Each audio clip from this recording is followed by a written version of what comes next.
Yeah. The B.A.R podcast. Biblical reform, let's go.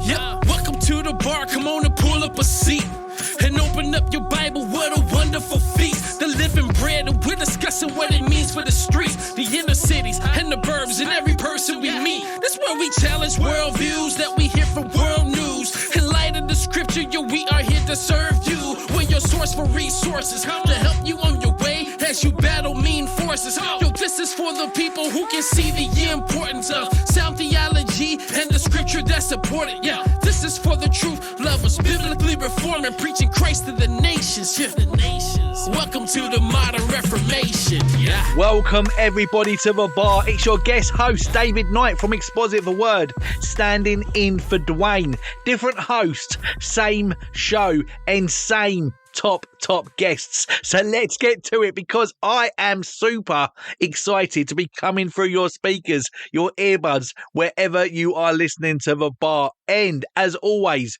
we are grateful that you are listening, and we love to start off the show by thanking you, the listeners, for tuning in and supporting the show. And just like we do every Tuesday, we bring you another awesome guest, and this one is no different. Hello and welcome, Jonathan Cruse. Hi. Hey, thanks for having me. Hey, Jonathan. Jonathan, please tell us everything that we need to know about you in 60 seconds. That is more than enough time for for everything you need to know. I'm a pastor in Presbyterian denomination in America, the OPC. It's a small conservative denomination, Orthodox Presbyterian Church. Began by J. Gresham Machen, which we're celebrating 100 years of his great book, Christianity and Liberalism. So the OPC is getting a little more recognition this year in 2023, so that's good. And I live in Michigan in a smaller town called Kalamazoo. Crazy town name, but it's a real place. It's a college town, university town. And I've been ministering here for 6 years now. I live here with my wife and now 3 children. We just welcomed our 3rd child, a son, 2 months ago. That was March. I don't know when this will air, but that was March of 2023. So that's it. Father of 3, husband to Carrie Ann, and a pastor of Community OPC in Kalamazoo, Michigan, where we came straight from seminary. I did my studies in Westminster in Escondido, California, Westminster Seminary, California. Right. Yeah. And so we're me and my wife are actually originally from Pennsylvania, which is the complete other side of the country. So we did PA to California to now we're in the middle of the country in Michigan, and we've been here now 6 years. Yeah, brilliant. And the exciting things don't finish there. You've just written a brand new book and published with the excellent banner of truth, The Character of Christ. Tell us about this. And also, how did you come to write it, Jonathan? Yeah, so the book, you wouldn't necessarily know exactly from the title. The subtitle gives it away, but it's a book on the fruit of the Spirit, as we find in Galatians 5, 22 and 23. And it was originally a series of sermons that I preach for my congregation here in Michigan. I was preaching through the epistle of Galatians, and when we got to the fruit of the Spirit, I kind of did a 30,000-foot view, look at it briefly in sermonic form, and I said, when we finish the epistle, we're going to come back and do a look at each one of these virtues. And so that became kind of a separate series.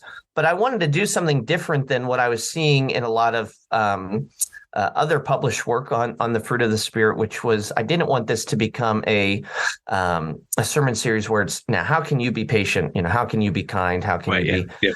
But instead, actually, it was a study of the life of Christ through this sort of filter or this lens of the fruit of the Spirit, where each week we would dive into mostly a gospel narrative account, sometimes something that we'd find in another epistle where it attributed that particular fruit of the Spirit, as we worked through the list, to Jesus, or we saw it exhibited in his life, and it became more a study of Jesus and who he is, And then the how to be like this part it was more incidental. It was, we, as Jesus says in the Upper Room Discourse, right? Unless you're united to me, you can do nothing. And he gives the whole vine and branches illustration there. And so unless we're engrafted to the life-giving vine, we can't bear fruit. And so that was kind of the approach. This would not be a profitable study of the fruit of the Spirit unless we know the life-giving vine. So let's study him. And the other things will follow from that. So that was actually right at the start of the pandemic, interestingly, or shortly thereafter. And the Lord was just kind to our congregation in that I had planned this well before that, about a year before we knew about any of this. But that was just what we needed at that time to relearn Christian virtue in a time when everybody was anxious and kind of on edge and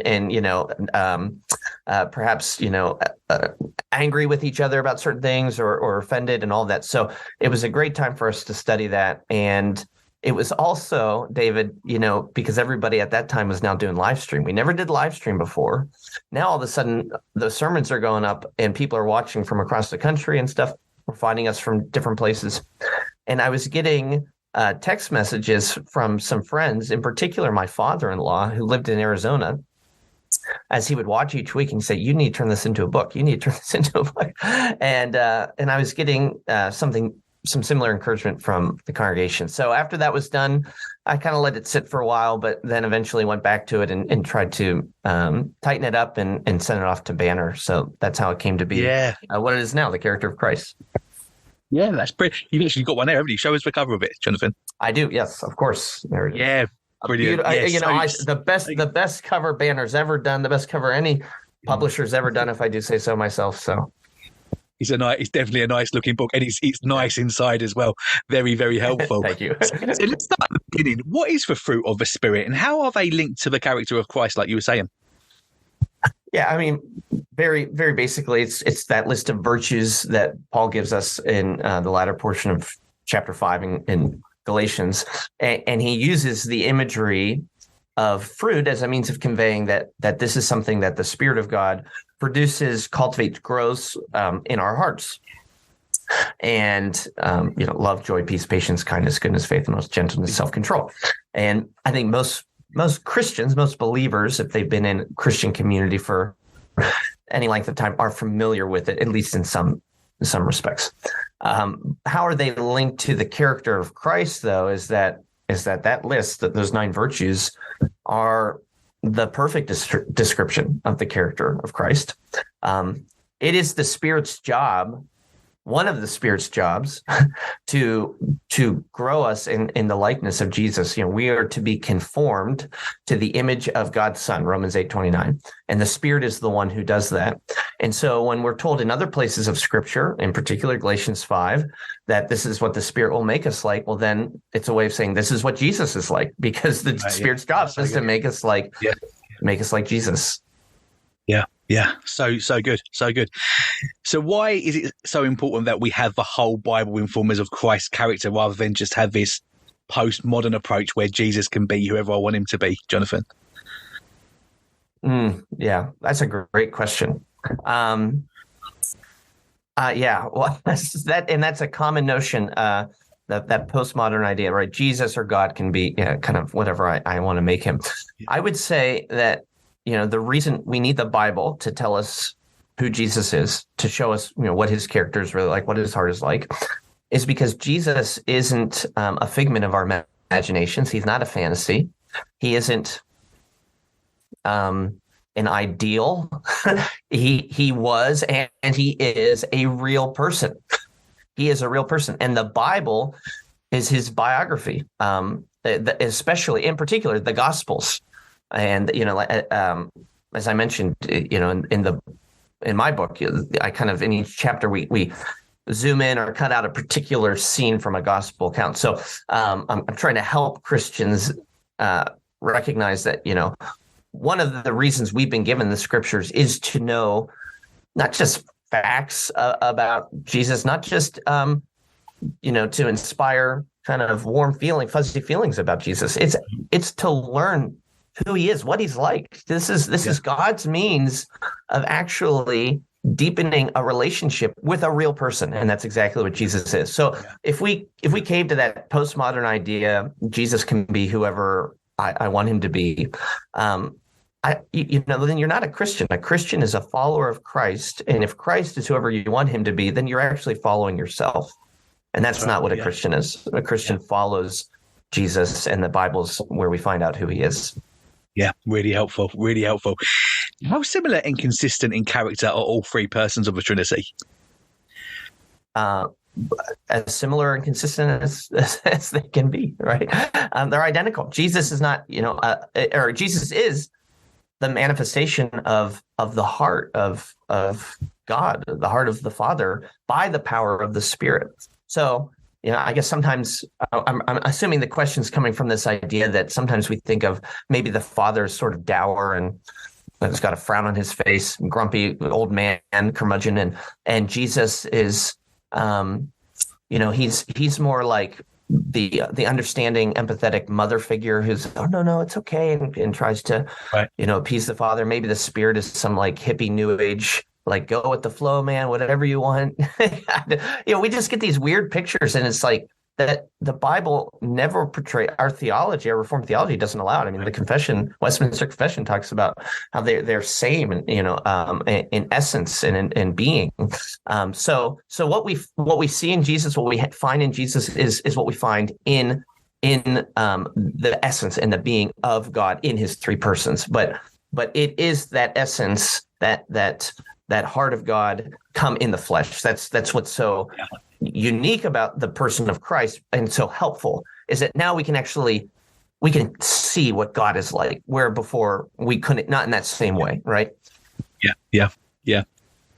If we're honest, I think many of us have fallen into this trap at some point in our Christian walk. When we think about the fruit of the Spirit, we can often look at them as a to-do list or something to measure ourselves against.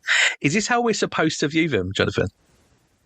No, and that was kind of the main proposition with which I began the book, or I begin the book, is that my introductions is called "This is not a how-to book," because I'm not trying to disparage other authors who've taken up this subject. There's a lot of books on the fruit of the Spirit, and I've benefited from many of them, but I think a majority of them do, whether intentionally or not, kind of just almost by default fall into that mode of handling the fruit of the Spirit. Here are tips on how to be more loving. And I mean, that is helpful to an extent, but is that the point of Galatians 5:22 and 23? And that's the argument I make, is that this is not so much a demand of God upon us as it is a declaration of God to us of what is going to be true of us, or what is true of us when the Spirit of God dwells in our hearts. We might not be very loving certain days. And in fact, you might find Christians who you can say, that person is very patient, but I don't see them as being very joyful. You see certain of the fruits and you're missing others. But Philippians 1:6, Paul says, I'm confident that he who began a good work in you will see it to completion. The work that God begins is never a partial work. It's a complete renovation that he's doing in our hearts.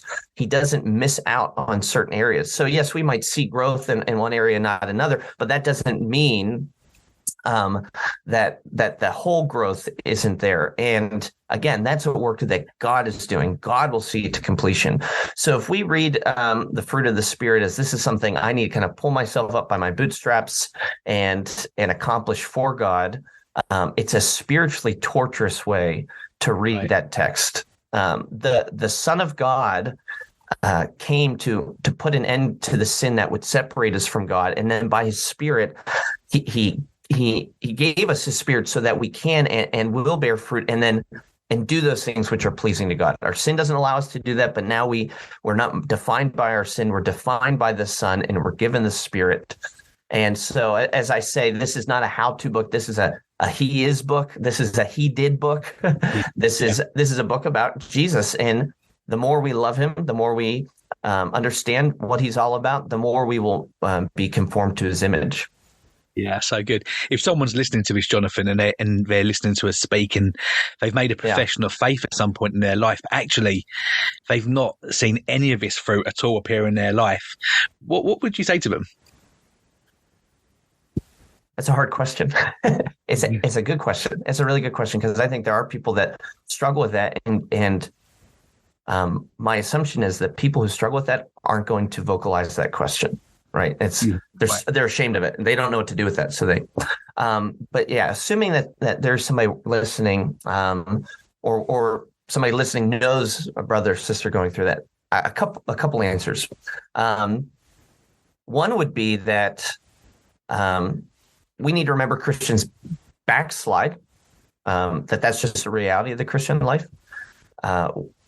Sanctification is not just this, upward trajectory, just purely upward. We kind of up and down.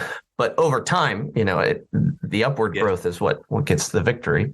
But backsliding is a reality, and so maybe this particular person needs to recognize, I made a profession at one time, I was on fire for the Lord, but I've forgotten my first love. But sometimes we also need to soberly say, if I don't see any fruit, it might be that I've made a false profession. Our growth in godliness is not the grounds of our assurance of salvation. What I mean by that is, if I say, how do you know you're saved? And you give me the answer, the reason I know I'm saved, the only reason, and the reason I'm fully confident that I'm saved is because I do good works and I see godliness at work in my life. I would say, no, the reason you know you're saved is because God promised to save you if you believe in him. The promise of Christ is the grounds. That's the primary grounds. Now, but then there are these secondary grounds which we can look to for our assurance. And I would want to put sanctification there. You ground your salvation and your assurance of it on the promises of God. But how can you know those promises are real? Well, he's starting to change your life, right? And if you're not seeing anything at all, I mean, literally nothing, maybe you need to ask yourself, have I actually believed the promises, right? Go back to that first grounds. Do I actually have any reason to think I'm saved? But yeah, I don't want to discredit that grounds. It's secondary, but it's still legitimate. And the New Testament speaks of this, right? Confirm your calling and election, make it sure, Peter says. And he talks about, adding to our faith, and then he lists these virtues similar to Paul's list in Galatians 5. Romans 8:13, for those who are led by the Spirit are the children of God, right? If you're not led by the Spirit in the paths of righteousness, it would be legitimate to ask, well, then am I a child of God? Yeah. So with that being said, then David, I would want to add then another caveat. As Christians, then sometimes, or maybe I should say another answer, then another, somebody says, I don't see growth in grace. Am I Christian? Sometimes even that recognition is the sign that the Spirit's in you, because it might not be that you're not seeing any growth in grace, but you're recognizing, I'm not a very patient person, right? I just lack patience. But if it wasn't for the Spirit of Christ, you wouldn't have the illumination to discern that, right? And so the recognition of sin or weaknesses in our Christian walk, or when we feel like we have a lack of growth, that's actually a new perception that we didn't have before, and the fact that we have that sense is a good thing. John Newton has a famous poem, I asked the Lord that I might grow. I don't know if it's been turned into, it's a hymn, but it's been kind of popular the last 10 years, or becoming popular again. But it's called, I asked the Lord that I might grow in faith and love and every grace, might more of his salvation know, more earnestly seek his face. And it's like, it's a prayer for sanctification, right? I asked the Lord, isn't that a great prayer? And then it has this turn in the hymn where it says, instead of this, he made me feel the hidden evils of my heart. And it's this like crying out to the Lord, I'm so sinful. Why do I feel this? Why is this so hard? And then the prayer concludes with God speaking to the singer saying, it's in this way that I answer prayer for growth in grace. This is how I do it, is by showing you that you need it. So if somebody's asking that question in short, I would say, well, Christians backslide, that happens, and maybe you need to, get back on the horse, so to speak. Maybe you need to question, have you ever actually accepted the promises of God? If there's no fruit at all, but it could be that discerning your lack of holiness in certain areas is actually the sign that the Spirit's doing work that he wasn't even doing 6 months ago, 3 years ago, whatever. The more we grow, it's this weird paradox, right? The more we grow in holiness, the more we sense we lack it. Yeah, so good. That's so helpful. And it's often that actually other people notice that growth more than we do. Right? Absolutely. Right. And so that's where this is a whole other podcast conversation, but the importance of the church right there. You just gave it to us, David. Right. No Lone Ranger Christianity, because one of the ways in which we can be confirmed of our salvation or grow in assurance is through the holy conversation, the fellowship that we have in the communion of the saints. Yeah, so good. Thank you. So let's talk about some of the fruit now. The word love in English is very limited, isn't it? So why is it so important that we understand the Bible's definition of love? Because we want to know what God is calling us to. Love is a command throughout the scriptures. I mean, it's certainly a command. Love your enemies, for example. And then it's not only command, it's this promise that we find in the fruit of the Spirit. This is what God is doing, right? He's producing love in us. And we want to know, what is he calling me to and what is he conforming me to? And if we think of love in the way we use it in the English language, it is just confusing. It's not, God is not calling us to love pizza or to love our pet, even though we would use that word in that way.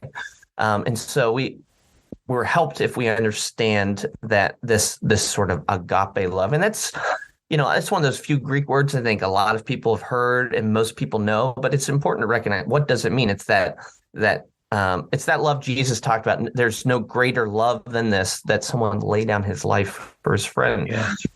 And isn't it so wonderful? Right after that, he says, "And you are my friends." It's like, we receive the greatest love, but it's that sacrificial love, right? It requires a laying down of ourselves. And when the Bible says we need to love one another, or that the Spirit is producing love in our hearts, it's actually a love that is hard, a love that is painful.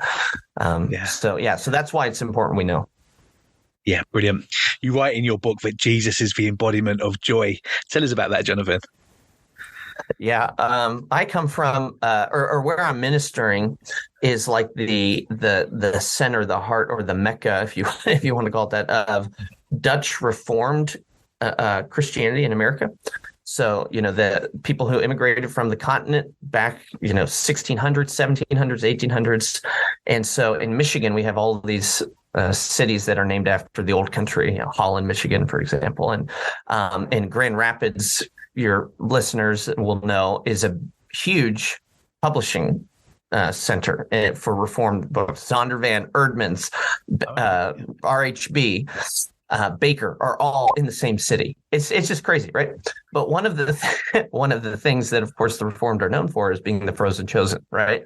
Is like there's just no life, and so that's kind of the context that I've been called to, kind of dropped in, is a very, and I don't mean this comment in a demeaning way, a sober Christianity, right? That we take our faith seriously. That's good.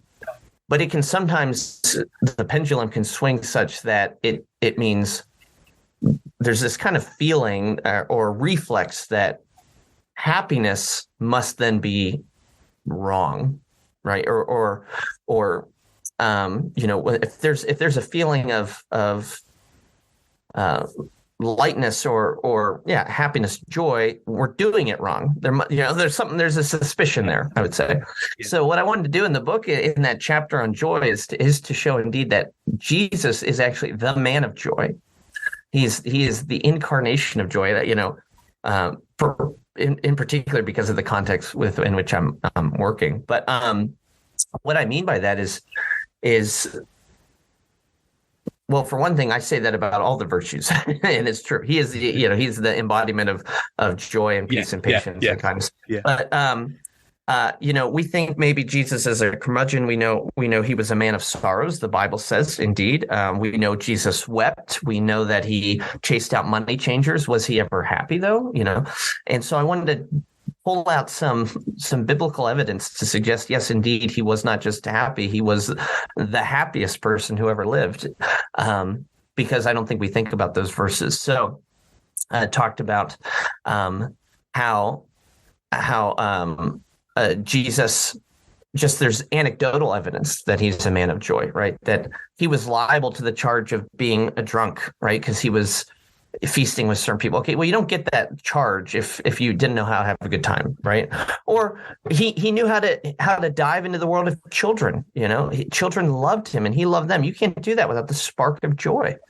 Beyond that, a number of places in Scripture attribute joy to Jesus. Peter's very first sermon in Acts 2 at Pentecost, he quotes Psalm 16, which says, "You've anointed him with the joy, with happiness beyond his companions." Attributes that to Jesus, right? So that's a subpoint in Peter's very first sermon, is that Jesus is the happiest man who ever lived, right? So this is important for us because if being a Christian means we're being conformed to Christ, then we should recognize being Christian means we must be joyful, that it's in fact not wrong to be joyful, that we can allow ourselves to be happy. And in fact, that's a work of the Spirit in us when we can, no matter what trials are coming at life, right? There's this deep-seated, abiding, can't be rooted out delight in the person of God. And that's what Jesus had, right? Even though he was a man who wept and a man of sorrows, he was a man of joy because he knew the plans of his Father and that they were perfect and he rejoiced in them. So Luke 10 tells us that he rejoiced in the Spirit. Why? Not because God revealed these things to mighty people, revealed his will, but revealed them to little children. We see he just delights in what God does. I just love that you're doing this, Father, that you're showing your plan and your way to little children, people who don't deserve it. You're wonderful. And it says he rejoices in the Spirit, and we get to do the same thing as Christians. Yeah. So good. So good. People, I think, can often wrongly connect God's goodness to how happy that person is in that season. Tell us why that's wrong and remind us just how good God is, Jonathan. Great question. Yeah. Words fail me, and I try in the book, but of course words would fail any of us to describe how good God is. He is good. He is goodness. And right, if we feel like God's good or our understanding of God's goodness is tied to our circumstance, then we have a really low or poor, a clouded view of what goodness is. Goodness has eternal significance. It has eternal ends. God's goodness has eternal ends at play, and so. Yeah, Romans 8 is the classic verse, right? He's working all things together for the good of those who love him, who are called according to his purpose. And that isn't something that we necessarily see, on any given Thursday morning. Not necessarily. I mean, sometimes we experience, but it's more of that as we look back on our life, we see every single thing that's come from my Father's hand has led me to a place that I would never want to be anywhere else than right here in this calling from God. And then that leads us ultimately to glory. All things are working out to the revealing of God's glorious grace in the return of Christ, to see that all things have culminated in his gospel going forth to the salvation of his people from the ends of the earth. And nothing could thwart that. That's God's goodness. That's God's goodness. And as Christians, we have a view that the world doesn't have. The problem is sometimes we take the world's perspective of goodness and then we try to define God by that. But we need to remember, no, God's goodness is something that will be discovered or revealed or uncovered in eternity. Yeah, that's so good. I think it's such an important point as well, because often the public face of Christianity here in the UK, and I think probably in America as well, is the prosperity gospel, right? And the world's definition of happiness and success is the definition of that denomination or that pool of Christians, right? So when life isn't going the way that they have named it and claimed it, they then have a real big problem, because it's like a rug being taken from behind it, beneath their feet, right? That's right. Yes. So if we get this this idea of joy wrong, the idea of God's goodness wrong, we're going to. It's Yeah, when you mention the prosperity gospel, it's such a sad thing, right?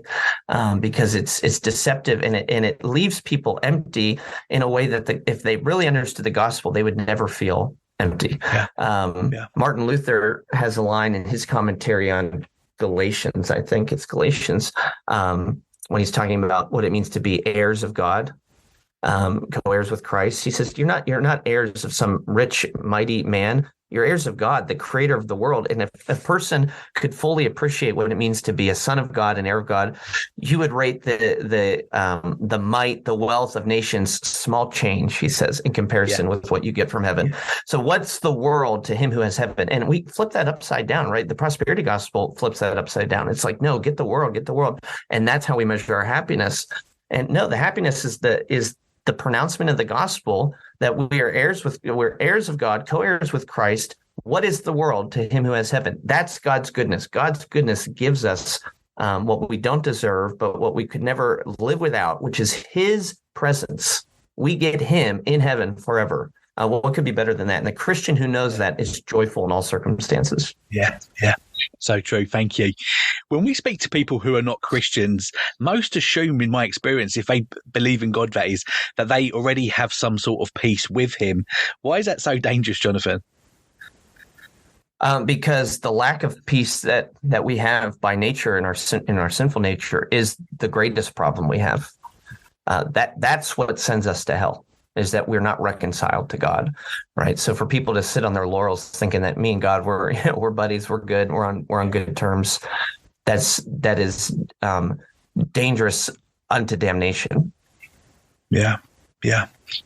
How did Jesus display perfect faithfulness? In the book, to unpack faithfulness, I actually go to the high priestly prayer in John 17, where he says, I finished the work that you've given me to do. And I think that line right there is just a helpful way to unpack what does it mean that he's faithful, especially because we are generally thinking of faith kind of in subjective terms, like I have faith or my faith is weak right now. So, and if my faith is in Jesus, what does it mean that Jesus is faithful? Like, how does that work? Yeah, right. And so, no, we're talking about faithfulness in terms of this steadfastness, this dependability. That's the fruit that the Spirit is working in our lives. It's not the fruit of belief, but the fruit of dependability, of being true to your word, of being a constant and dependable person. And so the faithfulness of Jesus is seen in that Philippians 2, right? He did not count equality with God a thing to be grasped, but he came and emptied himself. He became a servant of servants to the end, even to death on a cross.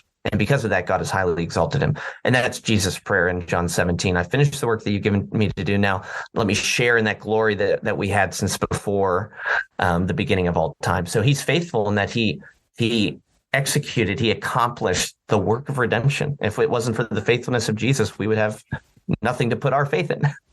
Yeah. For Jesus to have lived a perfect, sinless life, then we know that he had perfect self-control. Tell us about that, Jonathan. Yeah, so self-control, we talk about the ability to wait on a perceived good or withhold a perceived or present desire because you have the knowledge of a guaranteed better good in the future. And in the book, I call it a power. It's a power to wait. I mean, and that's coming from the Greek language too, kratos, which is, democratic, the power of the people. And so the idea of it being a power is important for us to see that self-control isn't weakness. So when we say Jesus had self-control, it's not that he was weak and that he didn't get to do what he wanted to do. It's that he had the power to wait on a perceived good or withhold a present desire with the knowledge of a guaranteed better in the future. And where that comes out, where that comes on display is in particular the Garden of Gethsemane. where he shows us really the perceived good or the present desire, right? I want this cup to pass from me. But that line right after, nevertheless, not my will, but yours be done. That's the key. That's self-control. And if Jesus didn't have self-control in that moment, there goes the perfect sinless life that we need, right? Yeah. If he said, Lord, this is what I want. I want you to let this cup pass from me. And if you don't, I'm running. Yeah. Then where's the cross? Without the cross, where's substitution? Without substitution, where's salvation? So the power that Jesus displayed by willing himself to submit to God's plan is everything for the Christian, and that same power is given to us by the Holy Spirit. It's amazing. Yeah. Brilliant. We've not even scratched the surface of all that you cover within the book. This is just literally a taster, isn't it? So good. One of the ditches that we can fall into once we have been a Christian for some time and having had the Spirit produced fruit is to become puffed up and develop a posture of thank you, Lord, for I'm not like that sinner over there. Right. Yeah. What can we do to make sure that we avoid that, Jonathan? I would just say that one of the things that we need to keep in mind is that the fruit of the Spirit isn't an extensive list of what the Spirit does in our lives, which is to say, he does produce more than just those 9 virtues, and one of the things he produces is humility. So if we really are being led by the Spirit, humility will come too. And even if we lack that, we need to recognize it's not consonant with the character of Christ and the character that we're called to, right? So if we're saying, look at me, I am so loving and I'm always happy and I'm always exercising self-control. Okay. But the Spirit wants you also to be a humble person, right? Because again, as we said at the very beginning, David, this is something God's doing for you. You're not doing in and of your own strength. So when it clicks really for the Christian, like what it means to be a Christian, what it means to follow Christ, what it means to be sanctified, and you see, it's not me, it's Christ in me, it's the Spirit in me. Humility comes. Yeah, very good. Well, Jonathan, you're definitely the man to ask this next question to. How should marinating on the character of Christ lead us to worship? Well, we could talk about that one for another hour, but I would just say that one of the things should be that we recognize that it is the love of Christ to sinners, the love of God to sinners, right? That sent the Son to the world in order to become these things for me, right? Love, joy, peace, patience. He did this for me. He displayed this character for me, for my salvation. And without him, I have nothing. When you think about that, when you reflect on that, the only proper response is to bow down and to worship. Yeah. And what happens when we worship, Jonathan? Good question. I think there's a book on that. What's it called? I think it's called What Happens When We Worship. The short answer, my short answer for that great question, one of my favorite questions is we meet with God. This God that, the God that we've been talking about today, David, who came in the flesh some 2,000 years ago and lived this life for me. How can I get to know him better? How can I be with him? And God promises us it's actually in public worship that he makes his presence known in a very special way.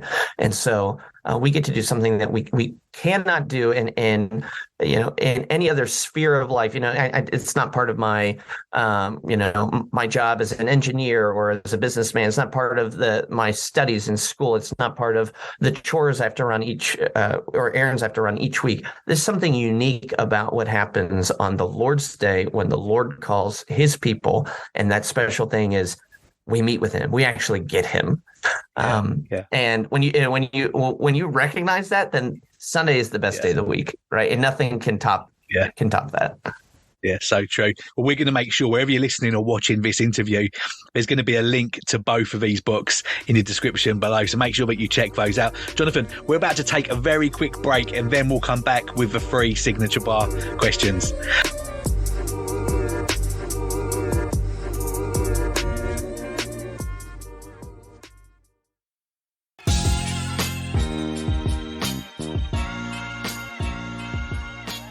So, Jonathan, as you know, every single guest that comes onto the bar gets asked these three very important questions. Are you ready? I'll do my best. It's all been going very well so far, so you've got it all to lose at this point, Jonathan. Question one. What kind of music do you listen to? It depends what I'm doing. When I'm writing sermons, I will usually in the background have I have a classical music playlist that I like, or a sacred music playlist. Right now, I've really been into the music of the composer. He's a contemporary composer, Josh Bowder. Everybody should look up Josh Bowder and his hymnody. He has a great album called Grace Alone, which is wonderful music. He sets, I think it's like 10 or 12 mostly familiar hymns, some unfamiliar, like by Newton, to new tunes, and there's orchestration and choir. It's great. If I'm not doing okay, yes, I have to say this too, and sometimes soundtracks. So Lord of the Rings soundtrack by Howard Shore is the best sermon writing soundtrack that there is. So yeah, I'm just like, imagining Aragorn, taking the army of Gondor out against, the forces of Mordor. And I'm like, okay, I'm really going to write this application now. It's coming, people. So that would be for sermon prep. I really enjoy, folk rock, indie folk rock, if I'm just in the car or going for a run. I don't know how much more detail do you want. You want my band recommendations? Yeah, go for it. Go for it. As long as there's no judgment. Dawes is really good that I've been liking. Dr. Dog is my favorite band. The Head and the Heart's pretty good. Tallest Man on Earth. Those Josh Ritter. Those would be some. And of course, there's the classics, the Beatles, Billy Joel. You can't beat these guys. So yeah, exactly. Well, if you're listening and you know any of these bands that Jonathan's talking about, make sure that you tweet him so that he can feel really good about all of these choices. Next signature bar question: what book or books are you currently reading, Jonathan? Well, I'm assuming kind of non-sermon prep books. Right now, I try to do like a fun book on my bedside table, and right now I'm reading a book called Everything Sad is Untrue. I saw that recommended by a number of people, and it's an account of an Iranian immigrant it's this young boy. He's writing as though he's 12 years old, but it's given his story now that he's an adult. But he's writing from his 12-year-old perspective now in Oklahoma. He was living over in the Middle East, and his mom was converted. She became a Christian, and they had to flee for their lives now. And at this point, though, he's not a Christian. His sister's not a Christian. His dad thought it was so despicable that he stayed back. So it's just his mom taking the kids and moving to the States because of her newfound faith, and it's about him assimilating to American culture. And it's a fascinating book. Everything Sad is Untrue. That sounds great, so that's what I'm reading right now. Yeah, very good. Very good. Last signature bar question. What podcast or sermons do you listen to? Podcasts, I really enjoy. I get my daily dose of worldview analysis from Al Mohler in The Briefing. Yeah. So, we're coming up here, and it's going to be July soon, David, and he takes his hiatus there in July, and I just don't know what's happening in the world for a whole month without that. So, that's difficult for me. But yeah, I love that White Horse Inn with Horton. I love that. Yeah. Gospel Bound, the interviews that Colin Hansen at the Gospel Coalition does, or some of my go-tos. I've really been enjoying Mark Dever and Jonathan Lehman's podcast, Pastor's Talk. And I don't know if you've heard of that one, but it's like a 20-minute, sometimes 15-minute. They just take a topic and they go at it real quickly. Really practical. Yeah, really helpful. And they're both hysterical. Yeah, Mark Dever's got a great sense of humor. So listen to that. And then I got a whole host of other, non-Christian podcasts I listen to. Yeah, actually, one I really like listening to is it's called British Scandal. Have you heard of that? What's it about? It's about like political scandals in Britain. There's like We've they got have like lots of that 20 here. Yeah. seriously, there's like 23 series. They come out like every few months, and they're like 6 episodes long each series. And you notice I'm using the word series instead of season because I'm trying to Very good. Yeah, very good. But yeah, it's like two British. They're kind of comedic. I'm sure they're comedians in real life, but they'll kind of in narrative form explain or a business scandal or just something that like kind of, it's almost true crime, but not really. It's not usually dark or grotesque, but it's just like it's just kind of showing you the underbelly. It's like, but they're really funny. So that's a good one. If we're doing a long car ride, we'll put that one on. I'll have to check that out. They've got enough material to keep them going 24/7, haven't they, Jonathan? Yeah, let's be honest. that's the problem. Yeah, that's the problem. Yeah. Brilliant. We're so good. Before we let you go, please take a moment to let us know your closing thoughts and also let people know how they can follow you on social media. I just wanted to say thank you so much for having me on. It's been a pleasure to talk about this book, The Character of Christ, and I hope it can be helpful in showing people just that, the heart of Jesus. I do want people to pick it up and not feel burdened by a list of demands. I need to be better. I need to do this. God's not going to love me if I'm not these things, but rather fall in love all over again with this God who would say to us, this is what you need to get into heaven, and this is what I gave you. I gave you what you need in the person of Jesus Christ, and to let our love and joy for him grow. So thank you for giving me an opportunity to discuss it. People could find, is that what you asked? How can people find me or something? Yeah. Something. I'm not really on social media a whole lot. I do have a Twitter account or Twitter handle that I think my wife mostly runs, but you can check it out. So that's at Jonathan L. Cruse, L for Lantry. I need to get better at checking that out every once in a while. But for productivity's sake, a couple years ago, I deleted it off Twitter off my phone, and I've never gone back. But I'll ask my wife every once. Hey, do I need it? Yeah. Did anybody tweet at me? Is there anything going on? What's going on? So people can feel free to at me, as they say, and maybe I'll get back. Yeah. Well, we'll make sure that we dig out those links and the links to the books as well, and they'll be in the description below. Jonathan, thanks again for your time. I've really enjoyed it. Thank you. Thank you so much, David. And to the B.A.R listeners, thank you again for tuning in, and make sure that you hit that subscribe button so that you can get the show every single Tuesday. And just like today, we have some top guests coming up that you do not want to miss out on. And remember to check out the B.A.R podcast website, where you can listen to Dwayne's huge archive of interviews, which will keep you nice and busy. Until next time, ta-la for now.